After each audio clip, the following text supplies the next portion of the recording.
Olá, assista a partir de agora o programa TJSC na TV com exclusividade aqui na TVAL. Hoje a nossa entrevistada é a advogada Olivia First, que fala conosco sobre advocacia colaborativa. Acompanhe.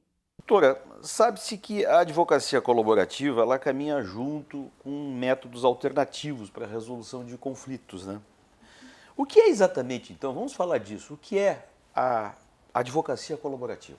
Então, a advocacia colaborativa é uma advocacia voltada para a construção de consenso.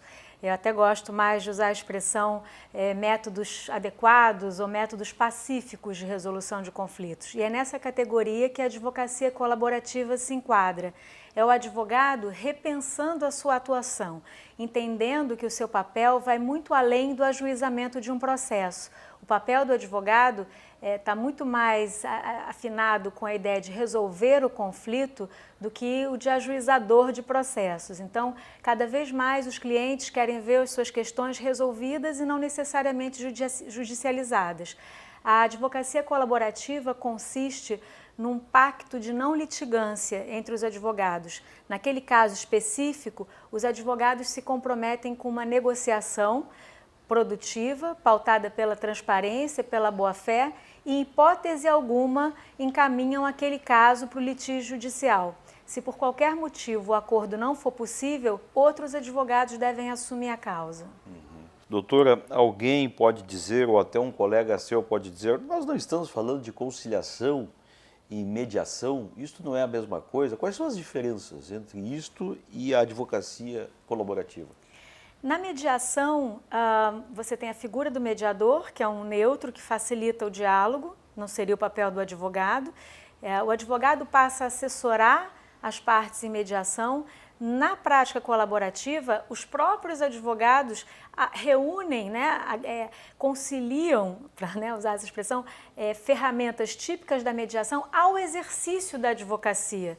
Então, eu posso atuar colaborativamente, eu posso potencializar a minha chance de construir acordos e chegar a conciliações, mas com uma abordagem mais densa e mais completa das questões, que são muito complexas. Então, é trazer para o exercício, para a essência do advogado, esse novo instrumental que a gente aprende com a mediação e com a conciliação, mas incorporar isso no exercício da advocacia.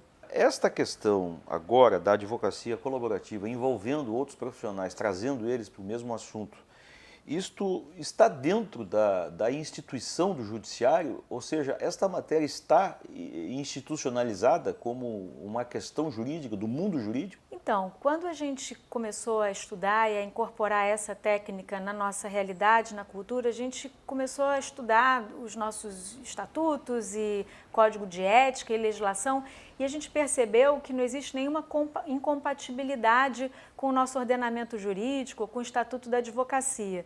Tá? Muito ao contrário, quando a gente passa para olhar o papel do advogado, a sua missão principal é construir acordos, quer dizer, está no preâmbulo da Constituição o compromisso com a solução pacífica das controvérsias, a gente está falando de um resgate à essência do nosso papel. Bom, isso para dizer que a atuação colaborativa ela é extrajudicial, ela não se dá dentro do judiciário, ela traz para fora, para dentro do escritório do advogado, todo o processo de resolução do conflito. O que é encaminhado ao Poder Judiciário são os acordos para homologação, quando for o caso, por exemplo, no litígio de família, quando houver menores, ou então encaminhado para uma escritura pública, para o cartório, ou quando realmente é necessária a intervenção de um juiz, não é possível uma composição extrajudicial. Mas a ideia é trazer, fortalecer o tecido social, resgatar a autonomia e a responsabilidade dos indivíduos pela condução da sua história. Tá? Então, advogados e profissionais de outras áreas como assessores dos indivíduos, das pessoas que precisam de tomar as suas próprias decisões. Eu acho que é um pedido da sociedade, é um pedido dos operadores do direito e do próprio Poder Judiciário, que já não dá conta de tantas demandas que podiam ser resolvidas fora dele, para que ele possa finalmente se ocupar daquilo que é necessário, uma intervenção de um juiz. Então, funciona assim. Agora, doutora, a senhora falou, sai de dentro do judiciário, sai do tribunal e vai para o escritório dos advogados, que vão conversar entre si, E aí a gente, dia desse, nós nos detivemos aqui a questão da segurança jurídica, né? Esta nova forma de encarar as coisas, essa advocacia colaborativa saindo do tribunal em si, ela não provoca uma insegurança jurídica? Ela não é uma provocadora disso? Não vejo como, porque são advogados assessorando as pessoas a construírem acordos com base na lei, né? São profissionais. Como sempre se fez negociação fora do Poder Judiciário, o que a gente está trazendo é uma nova possibilidade, que é a possibilidade do pacto de não litigância. Isso é que é a peculiaridade, porque advogados sempre negociaram fora do Poder Judiciário. Só que essas negociações eram pautadas pela barganha, né? Enfim, por ocultação de informação, sempre com a possibilidade de recorrer a litígio. O que a advocacia colaborativa traz de novo é eliminar essa possibilidade de recorrer ao litígio. Aqueles profissionais específicos se comprometem com a não litigância e isso transforma absolutamente o ambiente de negociação. Porque advogados deixam de se enxergar como adversários em potencial e passam a trabalhar em parceria um com o outro. E são profissionais do direito, conhecem a lei e vão assessorar os seus clientes para construir acordos com base na lei. E aí sim homologar e quando não for possível, encaminhar para outro colega que possa ajuizar o litígio, de modo que não há nenhum risco à segurança jurídica. O que é inovador nessa prática é essa possibilidade de transformar o ambiente de negociação em alguma coisa mais produtiva, mais segura, mais cuidadosa. O advogado, quando ele adere a esse projeto, os advogados, né, de ambas as partes, ele assina um compromisso de não litigância. Isso. Não está se abrindo mão, neste ponto, de um direito constitucional de fazer exatamente a discordância, de provocar a discussão? Quem abre mão, quem se compromete com a não litigância é o advogado. A parte não, ela não poderia abrir mão desse direito, ela sempre pode desistir da negociação e ajuizar um processo. A peculiaridade aqui é que quem vai fazer isso é um outro profissional, não o advogado colaborativo, que foi contratado exclusivamente para construir consenso. Tá? Então, por isso, não há nenhuma incompatibilidade. Tanto não há que essa prática foi vencedora do Prêmio Novari, da 10ª edição do Prêmio Novari em 2013, pela sua pertinência ao momento que a gente vive, pela sua possibilidade de aplicação em qualquer região do país, né? A lei de mediação, ao novo CPC, a toda a nova lógica enfim, que o próprio Poder Judiciário, a própria sociedade espera de nós, né? Dos advogados A senhora, nos seus artigos, nas suas palestras, a senhora tem dito que as primeiras capacitações feitas de operadores do direito para práticas colaborativas já alcançou um número bem expressivo, né? E aí eu lhe pergunto, isso significa exatamente que vem vindo aí um novo advogado, um novo tipo de encarar as coisas na área dos processos? Eu acredito que sim, eu acredito que tem uma nova advocacia vindo, existe, como eu disse, uma demanda por parte da sociedade por formas mais eficientes de resolução de conflitos, né? Formas que preservem relacionamentos e parcerias importantes. As pessoas já entenderam o custo do tempo, o desgaste emocional do processo litigioso para determinadas situações, não é para todas as situações, mas eu acho que hoje o advogado que não conhece ou não maneja essas ferramentas com alguma habilidade, não precisa de ser um especialista, né? Acho que a gente tem que ter vários especialistas, está fora do seu tempo.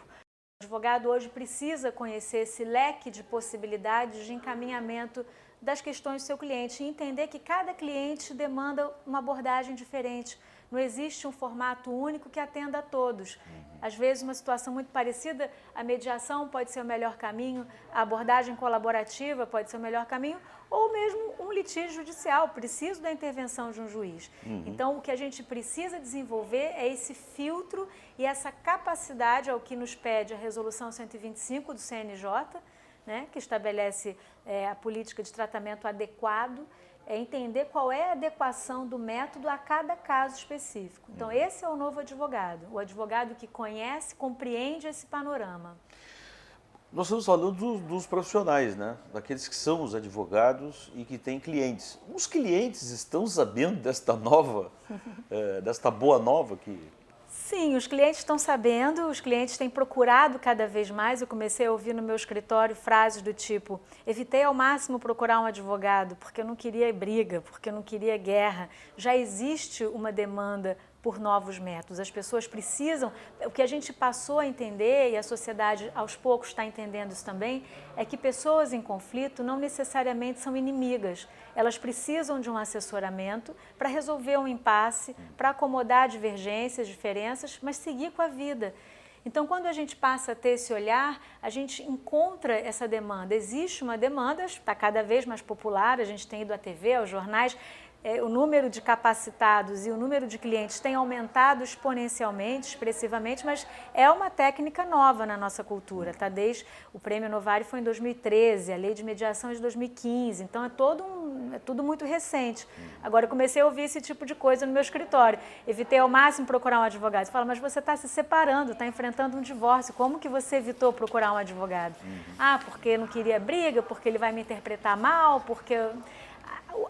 A sociedade ainda associa a imagem do advogado e até de toda a estrutura do judiciário ao fomentador do conflito e não ao pacificador do conflito. Olha que inversão, né? A gente ainda, sem perceber e sem se dar conta, a gente vem ocupando um lugar que não devia ser esse, né? Ao contrário, que bom que você procurou um advogado, significa que você quer resolver. Pois é uma inversão, né, do raciocínio, né, da lógica, né?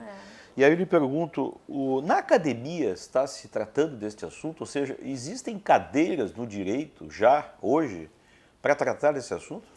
Sim, também está começando agora na PUC do Rio, a pós-graduação também de Família e Sucessões do Rio. Algumas universidades já estão incorporando uma cadeira específica ou o tema das práticas colaborativas na disciplina de métodos consensuais ou na área de família, na turma, né, na aula de processo. Recentemente, o Instituto Brasileiro de Práticas Colaborativas traduziu e publicou 2 obras, o Caminho Colaborativo para o Divórcio e o Divórcio Colaborativo, desses 2 advogados que eu mencionei no início, que possibilitam a adoção dessa disciplina e a inclusão na graduação, porque antes não existia bibliografia em português, então ficava difícil, né, toda a bibliografia estrangeira. Agora já existem 2 títulos, então já é possível e isso está cada vez mais presente nas universidades.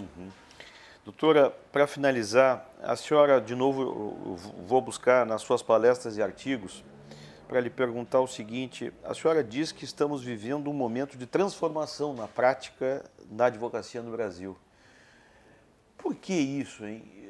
Isto é apenas esta tese do colaborativo ou isto é uma coisa maior que vem vindo aí nas transformações no mundo jurídico?